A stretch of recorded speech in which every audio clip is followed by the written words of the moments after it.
বাঁশখালীতে অভিযান চালিয়ে কোটি টাকা মূল্যের বিদেশি মদসহ ৩ মাদক কারবারিকে গ্রেফতার করেছে পুলিশ। বুধবার ২০ নভেম্বর বিকেল ৩:৩০টার দিকে শিরকুপি ইউনিয়নের মনকিচ্ছর এলাকা থেকে তাদের গ্রেফতার করা হয়। গ্রেফতারকৃতরা হলেন চন্দাইনাচ উপজেলার দোহাজারী পৌরসভার হাসানডন্ডি গ্রামের জামাল আহমদের ছেলে শোয়েব হোসেন, ফেনী জেলার দগনভূঞা উপজেলার আমিনুল্লাহর ছেলে হেমায়েতুল্লাহ ও গাইবান্ধা জেলার জয়নাল আবদিনের ছেলে মোহাম্মদ সাইফুল ইসলাম। পুলিশ সূত্রে জানা যায়, বুধবার বিকেলে বাঁশখালী থানার পরিদর্শক সুধাংশু শেখর হালদারের নেতৃত্বে শিলকুপি ইউনিয়নের মনকিচ্ছর এলাকায় অভিযান চালানো হয়।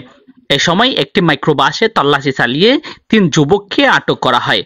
পরে মাইক্রোবাস থেকে বিপুল পরিমাণ বিদেশি মদ উদ্ধার করা হয়। বাঁশখালী থানার ওসি সাইফুল ইসলাম জানান, আসামিরা অবৈধভাবে বিদেশ থেকে মদ এনে শুল্ক ফাঁকি দিয়ে গন্ডামারা এসএস প্লান্টের জেটি ঘাটে নামিয়ে মাইক্রোবাস যুগে চট্টগ্রাম শহরে নিয়ে যাচ্ছিল। তাদের বিরুদ্ধে মাদকদ্রব্য নিয়ন্ত্রণ আইনের মামলা রুজু করা হয়েছে।